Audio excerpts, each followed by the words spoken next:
entre ces deux-là, l'amour règne depuis près de 50 ans. Et, après des relations, des mariages, et des divorces respectifs, plus ou moins médiatisés, et plus ou moins dramatiques, le prince Charles et Camilla Parker Bowles vivent enfin, au grand jour, une passion qui les anime depuis 1971.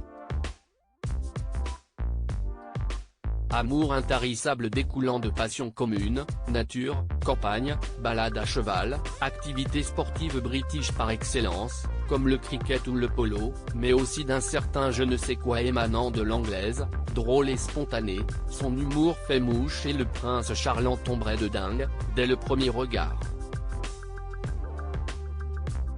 Pourtant tout n'est pas si simple, dans les années 70. Camilla Parker Bowles n'est pas assez noble, et le prince, lui, est obligé de quitter l'Angleterre afin de mener à bien sa carrière militaire. Retour sur cette folle love story. Follement amoureux, le prince Charles supplie Camilla de ne pas se marier avec Andrew Parker Bowles, homme dont elle a fini par s'éprendre après le départ du fils de la reine Elisabeth II. Elle refuse de donner sa main au fils de la reine d'Angleterre afin de convoler avec celui qui lui donnera 2 enfants, Laura et Tom Parker Bowles.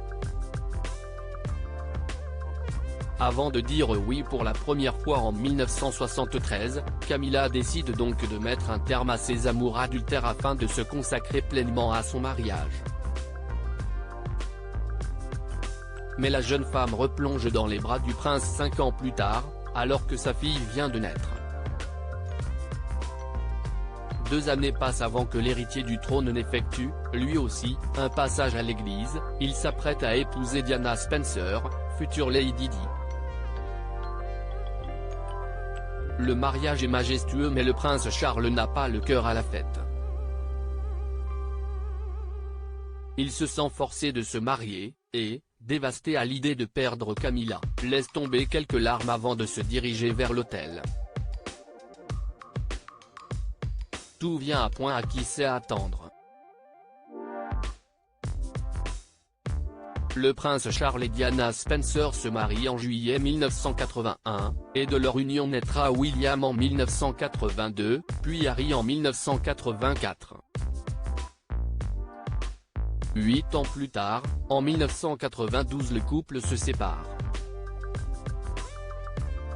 Et divorce officiellement en août 1996.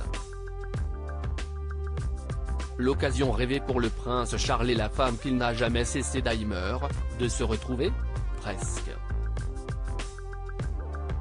Mais un drame empêche la réunification des 2 amoureux transis. La princesse Diana décède dans un tragique accident de voiture à Paris en 1997.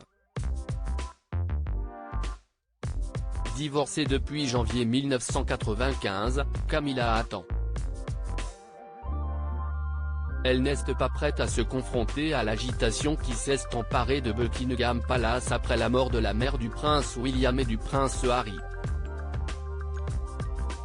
À cela s'ajoute un pédigré que certains jugent insuffisant, pas assez aristocrate, difficile pour cette fille d'officier de l'armée britannique de passer après la princesse Diana, symbole ultime de générosité et du don de soi. Tout vient à point à qui sait attendre ?